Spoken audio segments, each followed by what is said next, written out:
All right, so I'm back from Dreamforce. It was a busy week, a lot of great meetings, clients, friends,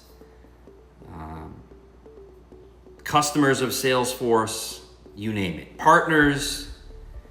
There was a lot, okay? And I'm gonna be talking about Dreamforce generally, key takeaways, key announcements, what I heard, what I said, what I was asked, my opinions, for those that want them. I'm gonna be doing that soon. I'm actually gonna be doing it with my colleague, Kylie. I'm sure you've seen our podcast. It's gonna be kind of a little bit more of an interactive. I think that's a good place for this. And also there's a lot to digest. So I'm gonna get to that. But I do want to jump into that last slide that Benioff quickly went through. It's tied to a presentation that was given to the Wall Street analysts, you know, kind of their behind the closed door, those meetings they have as well, with a little more depth, obviously, about flexible pricing tied to getting people to consume and use Agentforce, Data Cloud, or rather Data 360. At the very bottom, when they talked about being flexible and listening to their clients, they had the Agentic Enterprise Licensing Agreement, the AELA. Is that right? AELA, yes. Now, some of you are in a CELA right now, right? And you're familiar conceptually. I'm not going to spend a lot of time on that. I'm going to talk about this. I'm going to talk about this AELA. So number one, what is it? Well, think of this as an enterprise agreement where you don't have to think about usage, right? You can consume what you need for a fixed cost. Sounds easy, sounds flexible. Don't thank Salesforce yet. Let's dive in. I told you unlimited use. Unlimited use for the consumption-based products, Agentforce, Data 360, MuleSoft.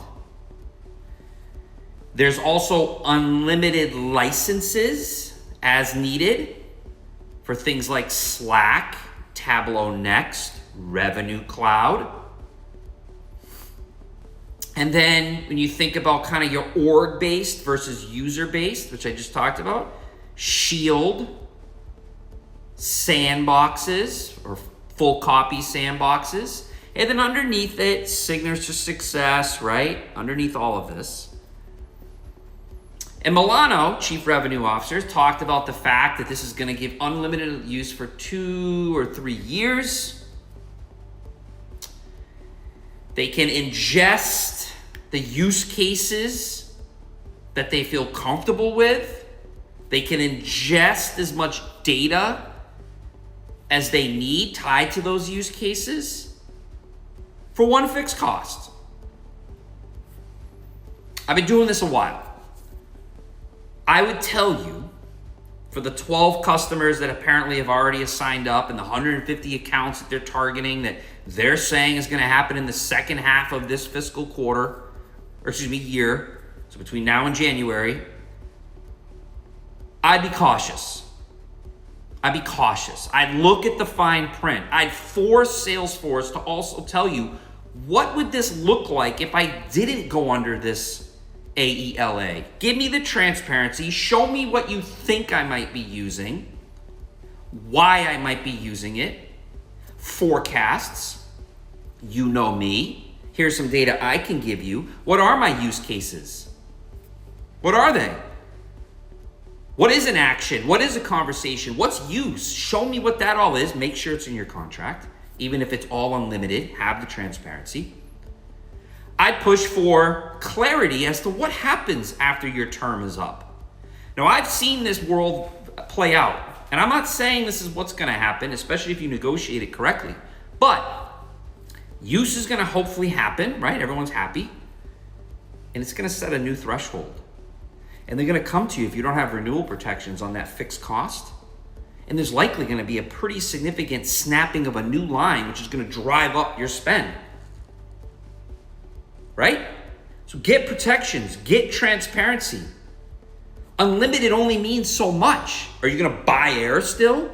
What if you don't use? What if you're a year and a half in or 2 years in and you're not using? Are they gonna give you a credit? Are they gonna allow you to get out of that model at your next renewal? There's a lot of problems, and there's a lot of customers that might get interested because simplicity tends to remove friction. Simplicity tends to make specifics go to the wayside. And in my world, specifics are everything. Force that from them and make sure they give you commitments as to what happens at your next renewal. Pre-negotiate volume discounting. I know that may sound crazy because it's unlimited, but what happens at the end?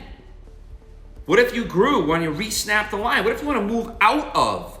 What if you want to take some things out of it? What about your other products? Where does that fit in?